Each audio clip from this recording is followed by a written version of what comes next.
I'm moving up the street, ain't feeling my heartbeat no more, but I found my melody. I'll take one more please, yeah.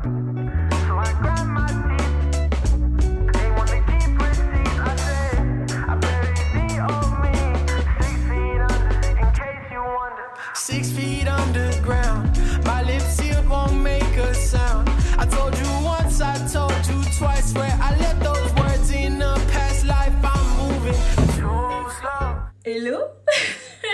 Après une belle disparition, je suis de retour. Je crois, hein. Franchement, je crois. Alors, je vais me faire un petit latte.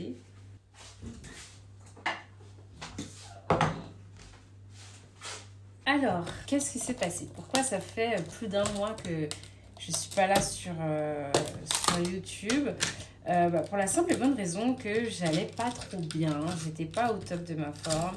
J'étais très fatiguée de l'année qui venait de qui s'écoule là. Et aussi un peu découragée. Ouais, pas bien. Vraiment pas bien. Et comme j'avais pas envie d'emmener cette mauvaise humeur sur YouTube, j'avoue que j'ai tout simplement disparu. J'en ai parlé un petit peu sur Insta, donc si vous ne me suivez pas encore sur Insta, c'est un moyen d'avoir de mes nouvelles beaucoup plus régulièrement, pour la simple raison que je publie littéralement tous les jours en story. Et même là, j'avoue que j'ai bien ralenti aussi en story, parce que je publie quotidiennement en story, et là aussi c'était un petit peu dur de continuer à garder ce rythme là. Et quand je vous dis que j'étais vraiment déprimée, c'est que je vais vous mettre un petit extrait du vlog que j'avais essayé de faire il y a 1 mois et demi pour vous montrer à quel point j'étais pas bien. Donc je vous montre. C'est pas d'avoir fait le tour, mais d'être de moins en moins pertinente en fait. Pourquoi j'ai envie de pleurer? Mais ouais, en fait, quand des fois j'ai envie de vous parler et je me dis, mais je vais leur parler de quoi? J'ai l'impression que je me suis beaucoup livrée sur Internet et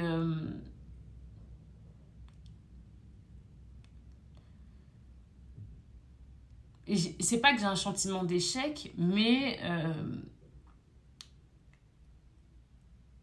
j'ai pas l'impression d'avoir réussi autant que j'ai donné de moi à personne en fait. Et c'est pas forcément facile de donner beaucoup de soi sur Internet et entre guillemets d'avoir aussi peu d'abonnés, aussi peu de... C'est beaucoup, hein, mais je veux dire, je suis pas je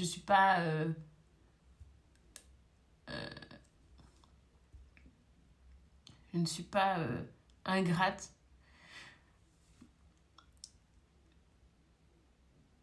Mais j'ai l'impression que pour ce que j'ai donné, j'ai pas assez de retour, quoi. Et du coup, c'est compliqué pour moi de continuer à donner, de continuer à y croire, de continuer à rester pertinente et... genre, je me sens vieille, mais dans le game, en gros. Ouais.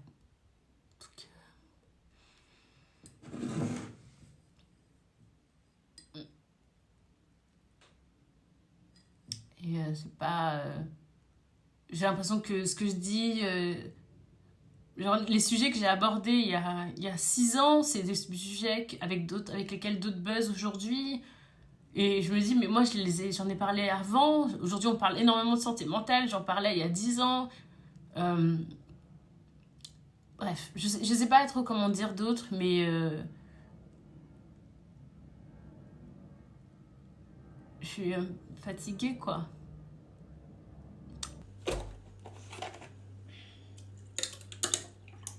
Ouais, donc, vous voyez, j'étais pas du tout au top de ma forme. C'était un peu la cata.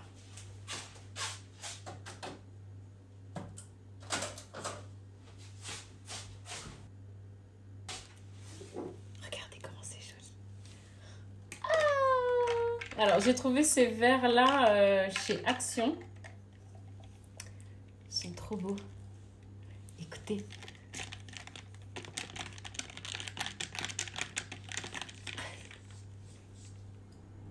Ah, attendez du bruit. C'est beau. Et ça a l'air tellement bon.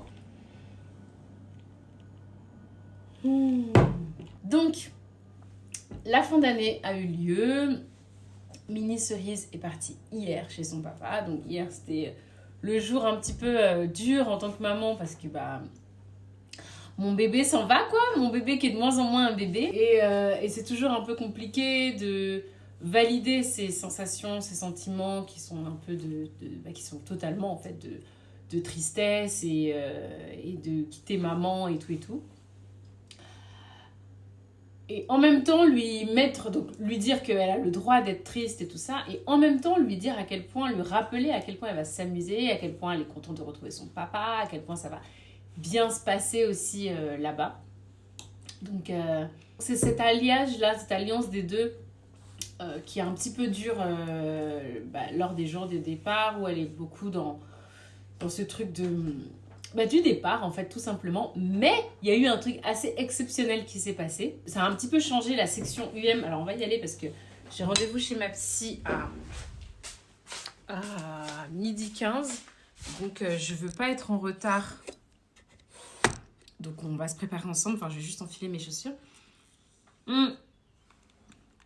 Et en fait le truc qui s'est passé qui est assez exceptionnel, c'est que ça a changé à Roissy. Il y a vraiment la porte 14, c'est uniquement dédié aux enfants qui voyagent seuls.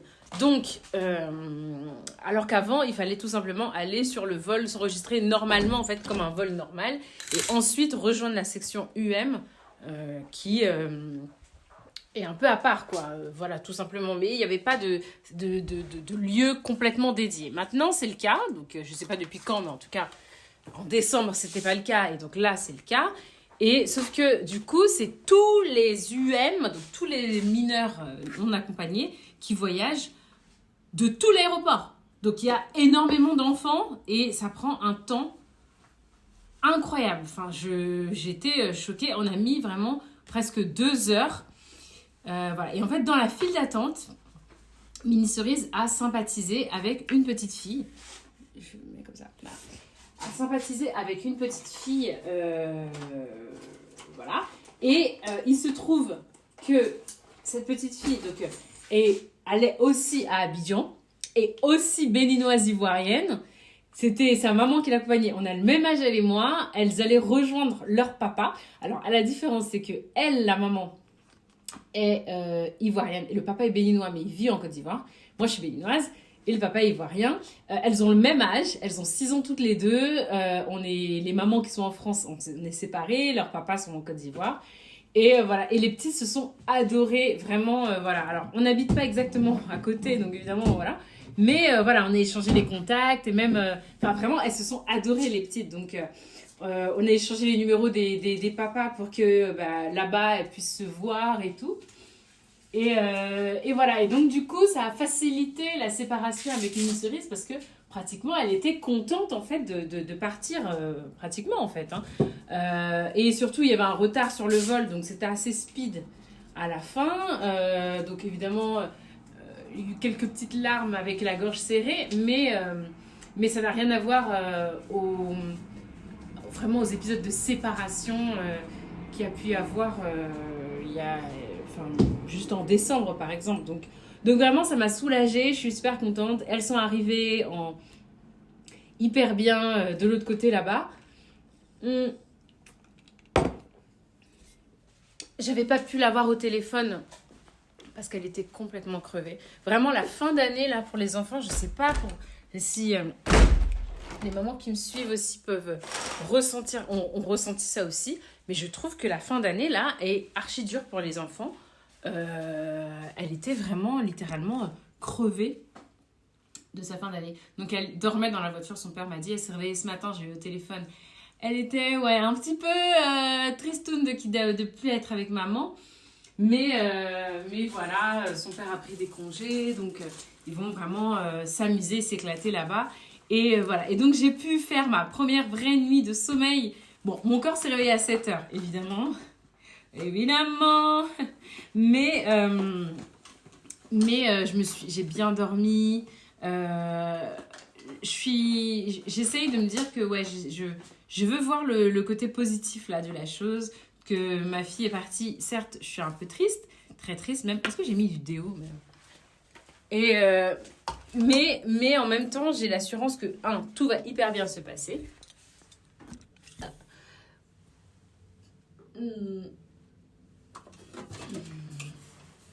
Tout va hyper bien se passer et voilà, elle est pas... je la confie pas à quelqu'un de bizarre, elle est littéralement avec son père en fait. C'est la deuxième personne qu'il aime le plus au monde. Voilà, comme moi quoi, pareil. Donc c'est génial, je suis contente. Là, je vais sur Paris et puis je vais pouvoir recommencer les vlogs. Et du coup, je voulais vous dire que vous allez voir peut-être des changements. Je vais tester des trucs. Je pense que je vais avoir beaucoup plus de liberté dans ma manière de partager avec vous. J'ai vraiment envie de quelque chose de plus libre, quoi, avec vous. Vraiment. Bon, on se retrouve dans ma voiture. Désolée, vous voyez la masse de poussière qu'il y a là. Je suis désolée. Vraiment, ma voiture, là, c'était la dernière des choses. J'étais en train, littéralement, d'essayer de prendre soin de moi. Alors, la voiture, c'est la dernière des choses dont je pouvais prendre soin. Croyez-moi bien. Ouais, donc je vous disais, par rapport à mes vlogs, j'étais assez déçue, tout simplement par les vues et tout. Et aussi, j'étais de moins en moins en adéquation avec ma manière de communiquer avec vous, ce que je voulais bien dire, ce que je disais pas. Enfin, voilà, bref, grosse prise de conscience, grosse remise en question. Et là, je me dis qu'en fait, ce que j'ai envie, c'est beaucoup plus de liberté, beaucoup plus de créativité, voilà, et que même si ça fait que je produis beaucoup plus sur plein de trucs et que ça marche un peu moins, tant pis. Mais en fait, vraiment, YouTube, j'aime YouTube, quoi.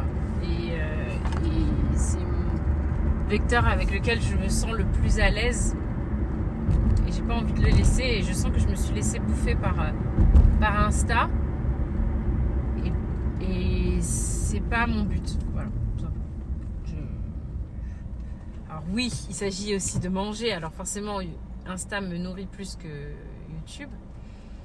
Mais au niveau de moi, ce qui m'apporte, etc., ouais, c'est beaucoup plus vous et YouTube et ma manière de communiquer par ici. Ces derniers temps, là, cette semaine, ça a été un peu compliqué, je pense, pour tout le monde en France, au vu de l'actualité qu'il y a. On est en plein dedans, on est vendredi.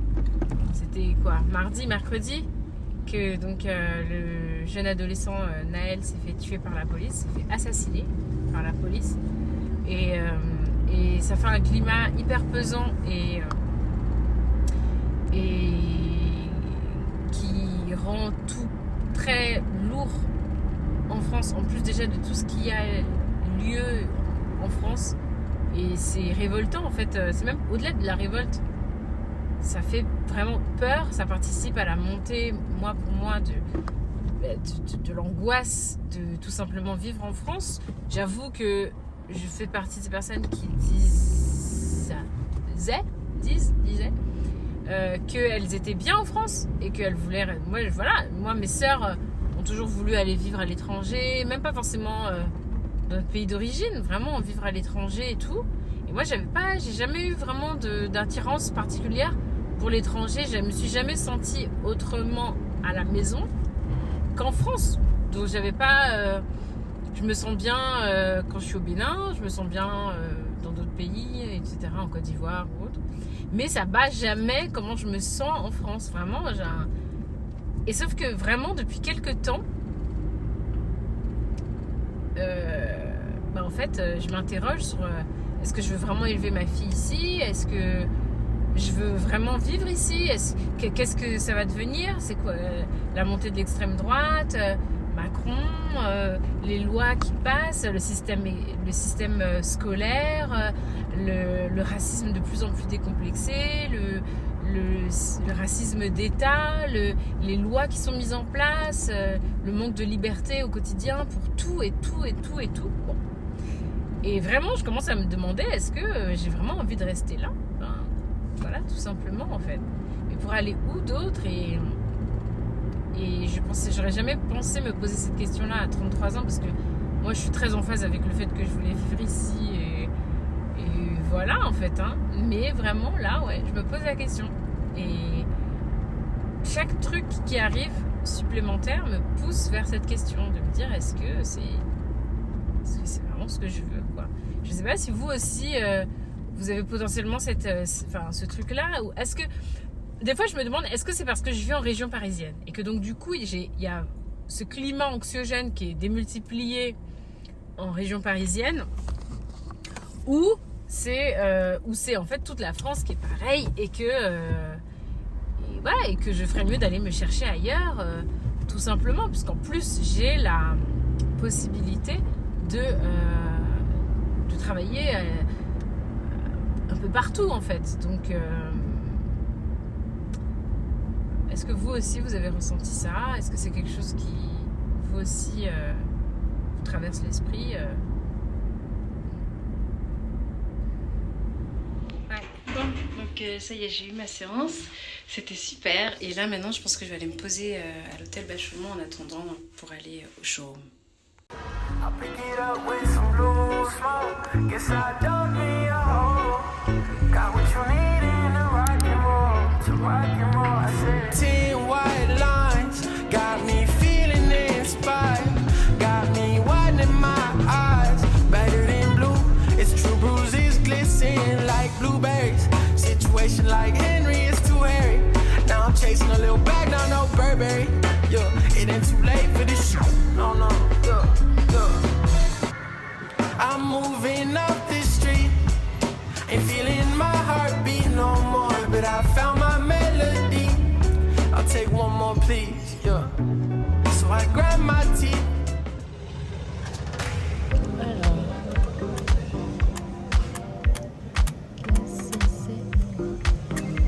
Appel en cours. En communication. Oui, c'est Cerise. Merci. Entrée.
Hey les cerisettes.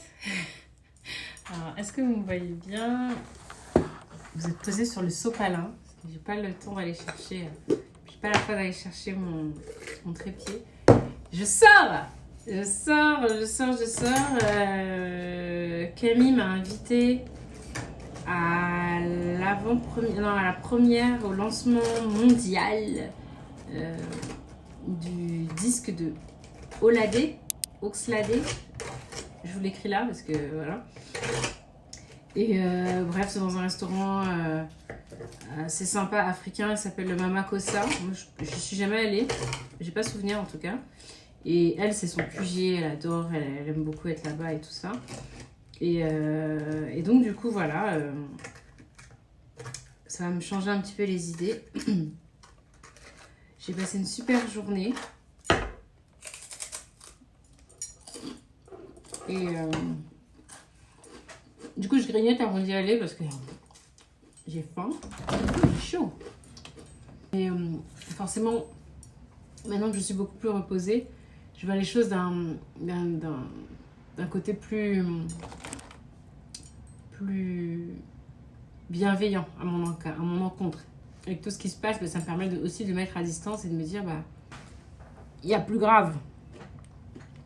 Il y a plus grave. Si j'ai peur de ça, là, de mes chiffres sur YouTube, mon Dieu, c'est vraiment pas ça le pire, hein, de ce qui se prépare en France. Enfin bref, ne parlons pas de ça parce que vraiment, j'ai pas du tout envie de vous trigger quoi que ce soit et j'ai vraiment envie que ma chaîne soit un safe place sur lequel on peut discuter et échanger sur des sujets, mais sans que ça devienne lourd et pesant et tout. Donc mangeons nos biscottes. Moi, je prends des vasas.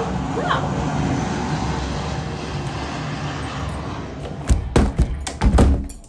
C'est des avions qui passent. Je prends des vasas, mais je prends pas les vasas normales, je prends les vasas fibres. C'est trop bon. Voilà. Quand j'étais dans mon rééquilibrage alimentaire intensif, c'était mon petit déj. Et maintenant, quand j'ai un petit peu besoin de fibres ou ce genre de choses, je prends un petit peu de beurre avec les vasas et franchement, c'est hyper bon. En tout cas, j'espère que vous allez bien. Quand même. Que vous arrivez à garder une sanité d'esprit et un petit bout de joie dans le cœur quand même. Je vous filme ma soirée. Et puis, je vous fais des gros bisous.